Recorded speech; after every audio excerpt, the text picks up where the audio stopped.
Hello, everyone, and welcome to Coach's Corner. To hear with me right now is head women's basketball, Nick Kilbert. Thanks, Coach, for joining us. Appreciate it. Hey, Coach, we went 1-1 over the weekend. Tough loss to Grambling, 56-54.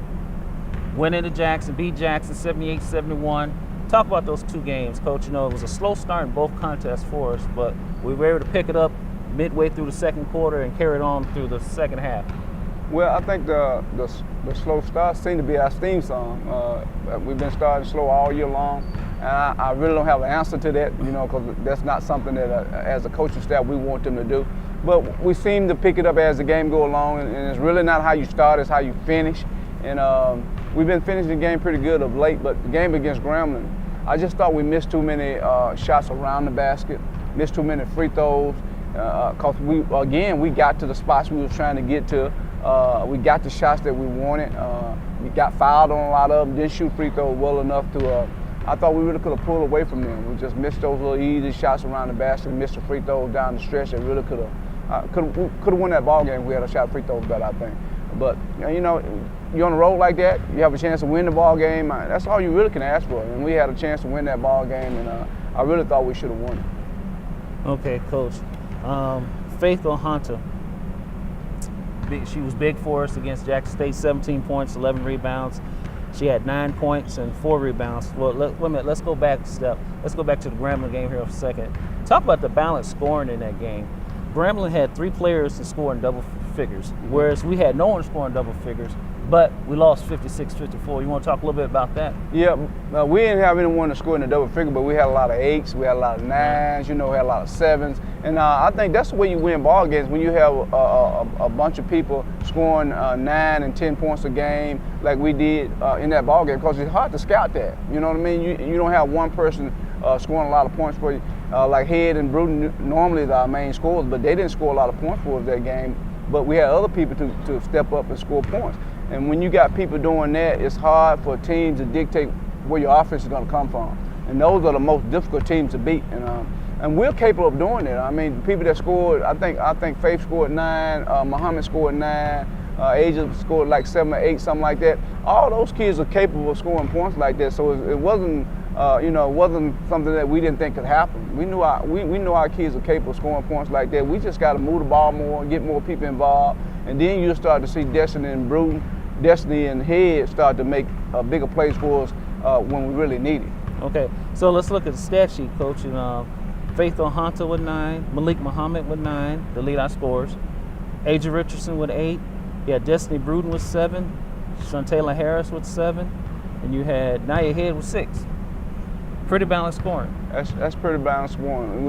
You need your main people, ones that's taking the majority of the shots to score more. And I don't know who took the majority of the shots that game, but normally somebody like Head taking the majority of our shots. But we can get that kind of balanced scoring, we're always going to be a tough team to beat. All right, let's move once again to Jackson State. You know, we had the slow start, came back, made it I don't want to say made it a contest, but, you know, we cut it to 4 at the half. Then we took the lead in the third quarter. Talk about that. Then we're going to go into Faith O'Hunter. Even though we started slow in that game, I thought we were still playing some pretty good basketball. We was moving the ball pretty good. We was running our offense. We was playing pretty good defense. They made some tough shots on us in the beginning of that game. But the thing about it is we never changed what we was doing when it came to the way we was running our offense. We was getting to our spots. We was getting the ball where we wanted to get it. And then now it's a matter of now we're going to make those shots that we was missing in Grambling around the basket. Now we're going to make those free throws. And as you saw, as the game went along, we started to get better in all phases of the game when it comes to layup making, when it comes to shot making, when it comes to execution. I thought we really executed in that Jackson State game. But I think the biggest difference was the half-court trap that we worked on that week for Jackson. We played a little bit against Grambling, but it was mainly for Jackson because we didn't feel like that their guard was as good as Grambling guards, and we could apply pressure to them. So we ran a diamond half-court trap on them, and they really turned it over. And I thought that was the difference in the game, pressure on them in the half-court when it came to us running that diamond pressure. We got a lot of layups out of it, and we forced them to turn the ball over a lot. I noticed that in practice on Friday and shoot around on Saturday and practice on Sunday and shoot around on Monday, you really stress defensive pressure on the ball.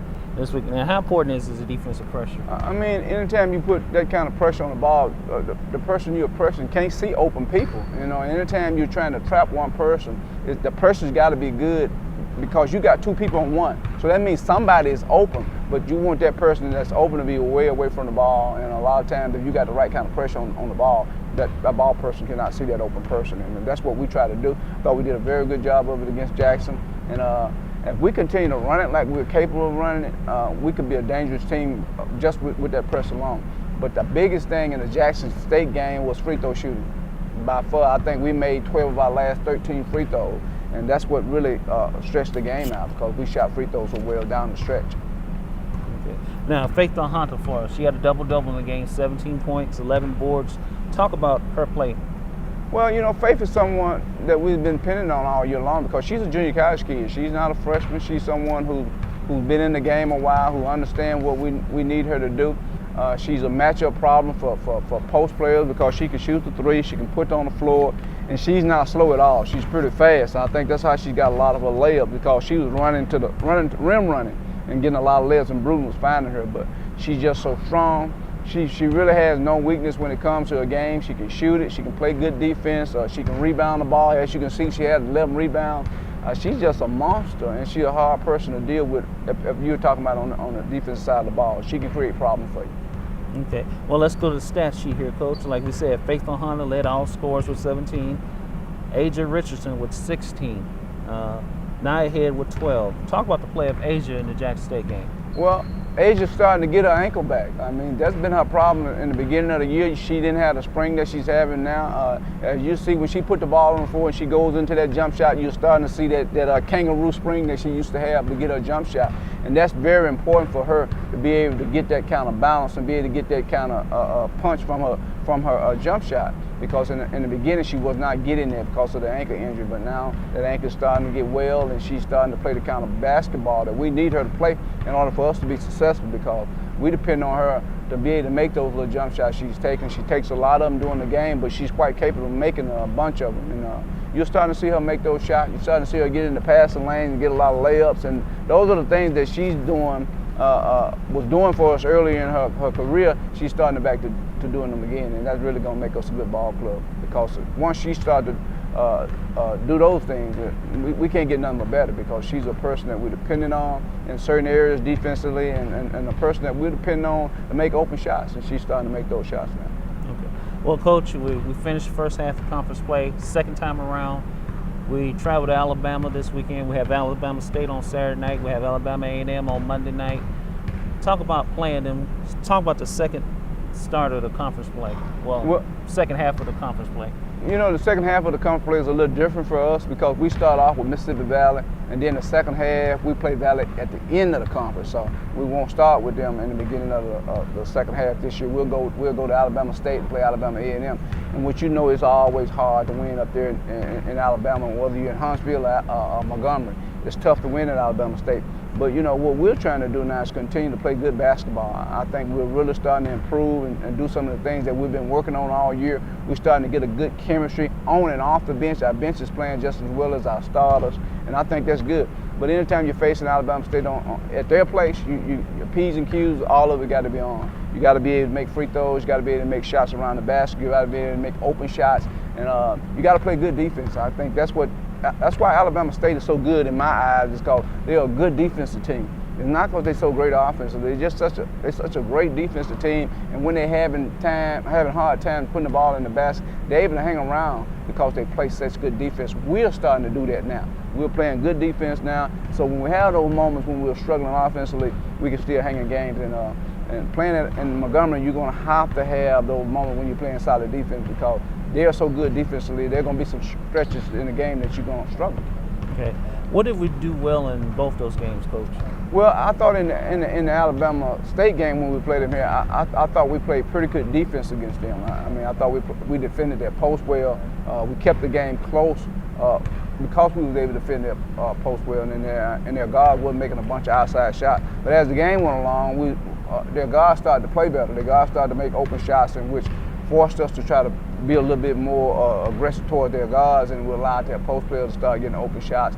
And then they kind of pull away from us because their inside and outside game started to come together. But I thought we did a great job defensively against their post, and I think once you get their post to thinking about you as a defensive team, then you got a chance against them. Hopefully their guards won't shoot the ball as well as they shot it here. But if you ask me what we did great against them, it would definitely have to be defense. We did a pretty good job defensively dealing with their post players. Okay, we got our first win against Alabama A&M here. Talk about what we did well in that contest against Alabama A&M. Well, you know, we started extremely slow against them. I mean, like I said, that's been what we've been just known to do, start slow. We just got to get away from that somehow, but we started slow against them. But one of the good things we did against them, coming out of the locker room in the second half, we jumped on them. We shot the ball extremely well in the second half. And we've been coming out the locker room kind of slow in all our games. In that game, we did not. We came out the locker room, we put our foot on the accelerator, and we took off. And that third quarter changed the whole complex of the game, because as you see, we got a big enough lead that when we got in the fourth quarter, even though they took the lead, we were able to come back simply because we had worn them down in that third quarter to be able to get the lead back from them in the fourth quarter. I think our third quarter surge was the biggest thing in that game. Okay, Coach. We're one win better in conference play than we were this time last year. We're currently 4-5. Okay. Last year, this time, we were 3-6. Okay. Talk about that a little bit. Well, personally, I think we're a better team than we were last year. I expected us to be better than 4-5, to be honest with you, this year. I was looking for more like 6-3. But I think we are playing good basketball now. We're in a good spot. We just got to continue to play well. And I think the key for us is going to be winning all your home games. And if you can get a split on the road, you got a great chance. And that's one of our goals. And, you know, we try to win the first game in Alabama, in Montgomery. If we win the first game, now we're looking at trying to win two. But if you can get a split for us, going to Montgomery and get a split, going to Houston and get a split, and winning all our home games, we're right there in the thick of things. I mean, I think if we can do those things right there, we're in the top 4. And that's where you want to be. And when you're in the top 4, that means you're hosting a game at home for the tournament. So that's what we're trying to do. We're playing good basketball. Our chemistry is starting to come around. And I'm looking forward to this weekend actually going to Alabama, because I want to see how our kids going to step up, how they're going to play. And it's going to be very interesting to see how they perform. Okay. Well, at our game in Jackson State, you got a chance to visit with your old coach, Coach Lafayette Stribling. How is he, Coach? He seems to be doing pretty good. He's getting ready to have surgery. Matter of fact, he's having surgery today. He's getting a pacemaker put in. But other than that, I mean, he's doing real well. Real well. He's getting out a lot more than he used to now. He still got that same old Lafayette Stribling voice. So he's doing well. He's doing well. All right. Talk about how much of a mentor he's been to you in your career. I know you played for him in the early '80s. You had great success there at Valley as a student athlete. Went to the NCAA tournament that year. Gave a scare to Mike Krzyzewski and Duke that year. Yeah. You want to talk a little bit about that? Well, you know, I think anytime that you play for a coach and you play a certain amount of years for a coach, he's going to have some kind of effect on you in life, and what you do in life. And you know, he had a lot of effect on me as a coach, and some of the things that I do, and some of the things that I say to kids to get kids going. I got it from him, you know. And people might not respond like we did to some of the things he said to us, but you know, I have to kind of smooth it out a little bit when I'm talking to girls, because it's totally different when you're talking to female athletes and you're talking to male athletes. But I use a lot of his motivational speeches to get folks going, because I know what it did to me.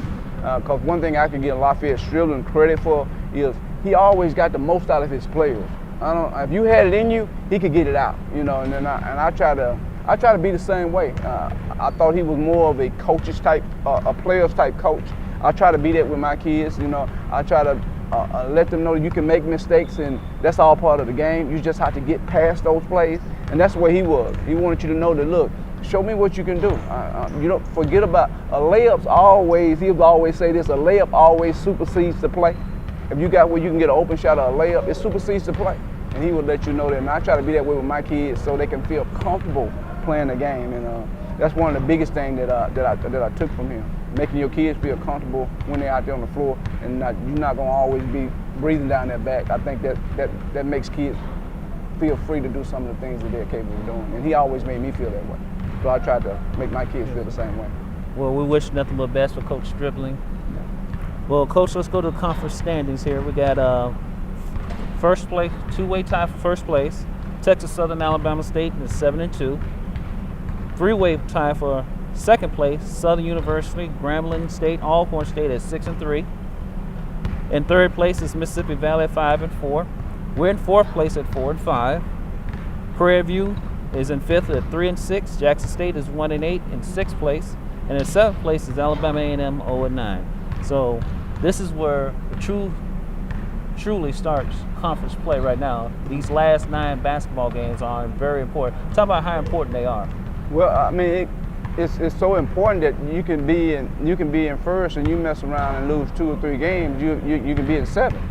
You know, right now we're in fourth place. Got an opportunity to move on up the ladder. Going into Alabama, these two games this weekend of the 9 is going to be very important because it's going to really change some slots on where teams are seated now. Just from this weekend, because I think some of the top teams are playing against some of the teams that's right below them. You know, and some of the bottom teams are playing some of the teams that's right above them. So it's going to be very interesting. Like I said, I think you have to win all your home games.